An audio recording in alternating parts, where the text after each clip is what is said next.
Hey everybody, and welcome to Parkitect. Now, for those of you that don't know what this game is, essentially what it is like the modern day version of Roller Coaster Tycoon or, your old school theme park building tycoon games. Now, however, this one's only more modernized, I should say. Not necessarily with how it functions, but only with how its graphic is. Because I will say this game does look pretty nice, so I like it so far. Now, this is the first time I've played this game, so for this first time of playing it, I thought I'd build a spinning coaster. As to why I chose a spinning coaster, I have no idea. Other than the fact, I think I just like it. I think this looks nice. I think I want to learn how mechanics on it work first before the rest. I think it might be one of the more simple. Well, maybe simple. I think it'll, in the long run, be more beneficial for like some of your smaller parks as we get into the campaign. Well, from some of the playthroughs I've seen. Now, when it comes to getting into that, I think we're just going to keep the layout pretty basic. Now, there are two types of different settings for this coaster, as you can use either the smaller Gert-style trains with the inward-facing seats, or you can use the Mack style trains, which are like what you see on like Sierra Sidewinder and some of your other more family-style spinning coasters. So, the thing that makes them different is that with a Gert-style spinning coasters, they usually have several block breaks and usually consist of very small trains like you see right there, kind of like a Wild Mouse. But the thing with the Mack Rides one is that it's just one continuous train, which I will eventually switch to, by the way, because I have not yet switched, because I, for one, pretty much forgot how to, or didn't know where it was at the time until I scrolled back through and looked in the settings and then I found it, so. Yeah, I will eventually, well, maybe, I think I do. Because I actually recording this at 12 a.m. at 12 o'clock in the morning right now, so I am fairly tired right now. And the thing is funny is that I actually recorded this about 3 weeks ago, but I've just been so busy these past couple weeks that I haven't been able to do anything. So this is the first time I'm actually able to looking through and actually record something. So, by the way, speaking of that, I would like to say this first and foremost, I am sorry that there has been a very big slump in videos lately. Like I said, it's mostly because, one, I've been busy, and two, I've been working very hard on getting footage for my top 25 roller coasters video, because on my Instagram page, I've been having a lot of people ask me about when that will come out. Here's the thing I gotta say about that, is that I have ridden near 600 roller coasters worldwide, 598 to be exact. So it is very hard, one, for me to get all of them to the exact position I want to rank them in, because it is very hard to do when you have this many. And not only that, but I'm also trying to get a ton of footage, because I honestly don't have a lot of footage for some of these. Like some of these are in Germany, Spain, and that kind of thing. And I didn't start recording footage of these places till this year, so I've got a little bit of catching up to do. But as I travel around the country / the world, I will start collecting more again. So don't worry about that. So anyway, before I get onto a big challenge about that, which I will later in the video, I would just like to get back to what I'm doing, because I feel like I get a lot done in a very short amount of time. So yeah. So what I've started doing already, I just started working on surroundings, as I've gotten to the layout as pretty much as good as I possibly could get. Because however, I do know while though you can get the track smoother, but I don't know how to do that yet. So I'm just not gonna mess with it, because that is too much energy for me to put out right now. But maybe if I go back and try to redo it, I may or may not do it. However, by the time this is all completed, I will try to remember to upload this to the Steam Workshop, but we will see how that goes, because I am, as you can see, I am not very good at remembering things just by the upload schedule. Now, trying to revert back to that, I will say that I'm thinking of going back to a 1 video per week schedule until I can get into a spot where I can start producing your videos. And I think the next video I make will be about my 2020 travel plans, as I've got, for the most part, everything settled in. It's just a matter of figuring out which place is going to go where and that kind of thing. So plans are almost finalized, but we're quite close. So I thought. Now, with that being said, in the background, while I've been rambling like I do best, I have finished completing all the scenery, or for the most part, shovelry work around it. Now I just started trying to change the color just to make it fit in the theme a little bit better, because it is Alpine after all. Now, when it comes to theming, I don't have too much advice to give other than try to look at some reference pictures, because that's normally what I do, and get some better background information on why exactly the building does or what the theme is about and that kind of thing. It just gives you some more background knowledge before going into it and helps you come out with a better layout for the building. Unlike this, where I'm just pretty much building two boxes around each other. But you know, it's something. The thing is, we're trying to keep it simple here. And simple is key. Because normally when I'm doing any project like this, I'm typically like to go super crazy, over the top. And it's just not necessary for Alpine. I think it's nice to step back, take it nice and simple once in a while. Now, when it comes to inspiration, mostly I'm inspired by Silver Dollar City and Dollywood because of the fact, well, they are pretty much sister parks, and the fact is that they're mostly Alpine themed anyway because they're up in the mountains, the Ozarks, and gosh, what mountains are they called in Dollywood?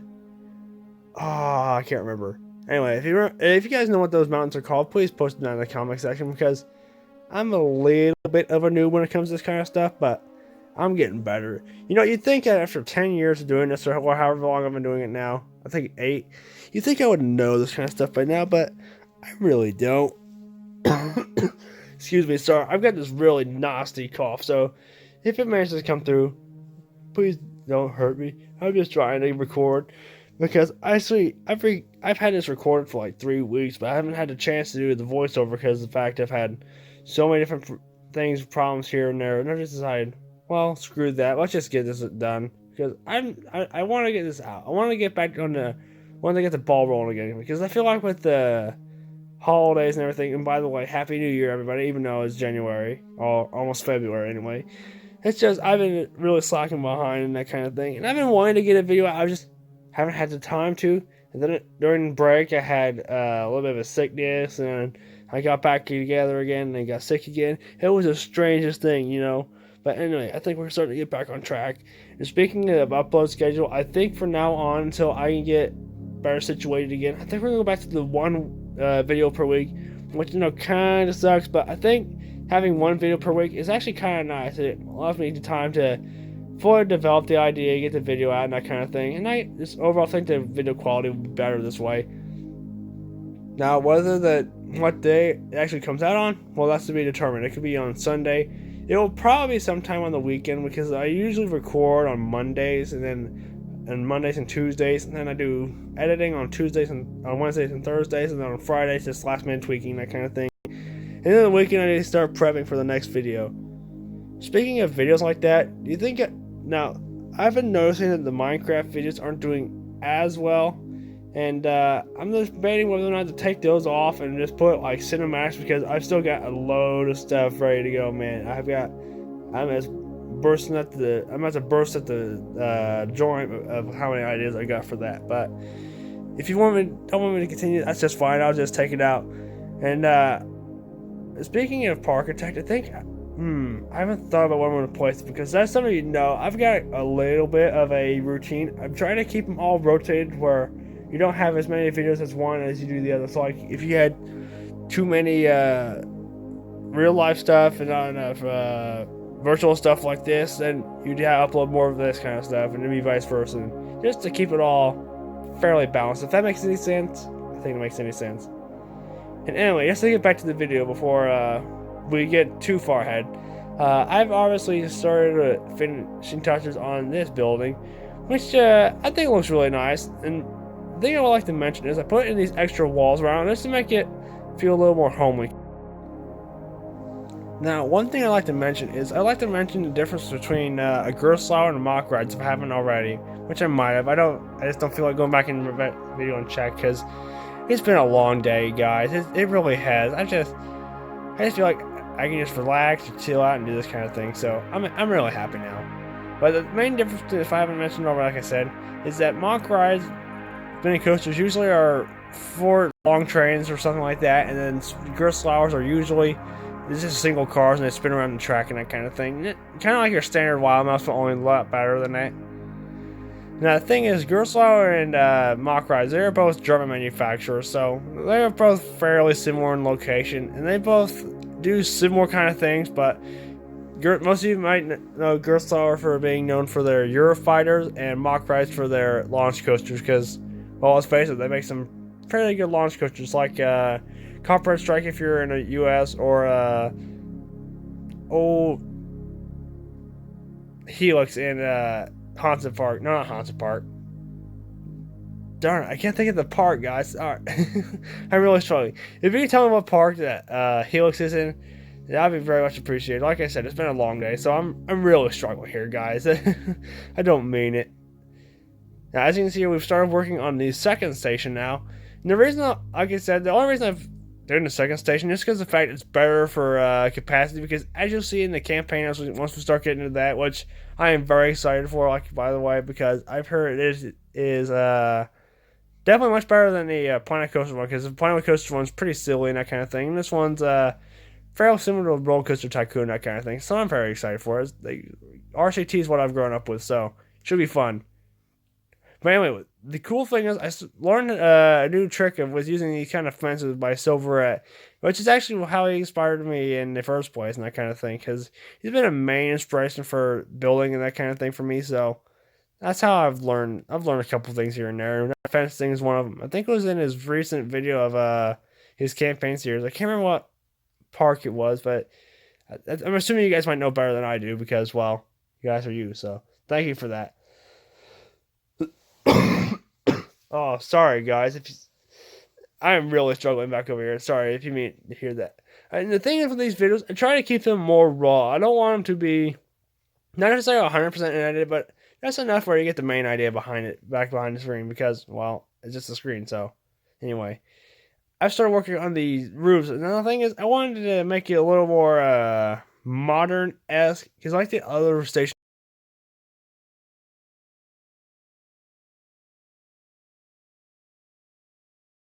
Now, something else I want to start talking about is my Instagram and some of my social media because I feel like I've kind of slumped a little bit in that. The thing is, I've been struggling debating whether or not I should turn into a more footage focused site than pictures because I've got a lot of footage backed up from all the places I've traveled this year just for some upcoming videos like the top 25 and that kind of thing. So I've got a lot backed up just to put some oof into the channel, that kind of thing, just to separate myself up a little bit. So yeah, that's the only reason, and I don't mean it. It's just a minor thing. Now, as you can see, I've started putting some finishing touches on this with the windows, and this is what I mean with the one all conjoined one or the two separate one videos, and I think they look nice either way. Now, as you can see here, I'm going to start working on some of the other surrounding terrain with that then because as you can see, I'm slowly but surely running out of money here. So I'm also running out of ideas because this is a pretty basic scenery themes. Not scenery theme, just regular theme in general. So I'm adding trees and bushes everywhere, which is one of my favorite things to do because, in my opinion, is trees and photos like that. Just make a ride, but make anything look nicer anyway. Just add some more life to it. Now, that's not a little strange thing here. I decided I wanted to add a cover. Unfortunately, I didn't have enough money to make a full cover, nor did the cars fully fit underneath the full one. So this is the best I got. And I like it. It's a little something different. So, as you can tell, it's inspired by Ghost Rider and Gold Striker, which are both GCIs and both really good rides, and I love them. So, just to add a little something, I guess.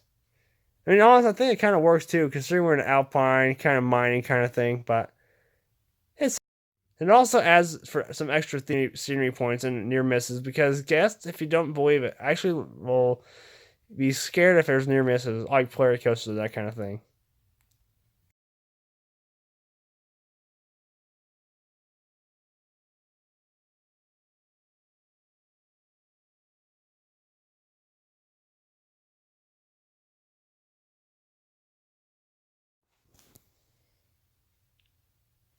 Now, as you can see here, like I said, in the background, you see now starting to see the test runs and that kind of thing.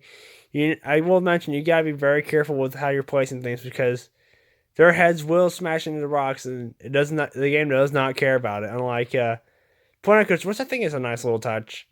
Now the thing is, when you're placing rocks like this, you gotta be able to make sure you can break up into the ground. You're not having to sit as flat rocks because then it doesn't look very right. So having little pebbles here and there just helps to ease the way into the terrain. It just makes it look all more gradual and that kind of thing. And now, as you can see here, I have started working on the queue and I'm adding a little bit of a cover just because of the fact nobody wants to stand out in the rain for very long. So this just helps out with that. And also, it makes the whole little like villa, I guess you'd call it, look a little more complete. And I actually really, really like it. just helps to round out the entire area a little bit better. Now, for some reason, I decided to put these brick, what you call them, brick fences all the way around it, just because of the fact I don't normally work with it too often. I think I wanted to start working a little bit more here. Now, just for some final finishing touches, I added in this little water tower back here, just to think it was fitting, and then I added just a couple more little pebbles here and there, just to fully complete the ride. Now, with that being said, the time lapse here is getting ready to come to an end, and we will be taking a look in the first-person time lapse, and not first-person time lapse. We'll be taking a first-person view, and we will check the ride out. So, thank you guys. Let's go jump into the real-time section. Now, guys, as you can see here is the final product. Now, guys, I am very proud of what has come out with this, and so I think we should take a little bit of a follow by, because you can't necessarily just ride this. So we're just gonna take a follow, because in my opinion, if there is a mod you can use to ride first person, but that kind of breaks up the immersion of the whole isometric kind of view thing. So we're just gonna take a follow around the track with this follow tool here and part of my mouse. So as you can see here, we turn around the thing, and honestly, I'm really happy I put this little cover thing here. It's not much, but it just adds a little more character to the ride itself. Speaking of which, we will need a name for it before I submit it, so and if there's any name suggestions, please comment down below, and I will make sure to put it in there. And the other thing you must partly on is the poor track transitions, because I'm not the greatest at it yet, but over time we will figure it out. I know there is a method with the autocomplete thing, because there is some autocomplete feature in the game. And with that being said, we are at the end of the video. So everybody, thank you so much for watching. My name is Capital Thills, and I shall see you in the next video. Bye-bye, guys.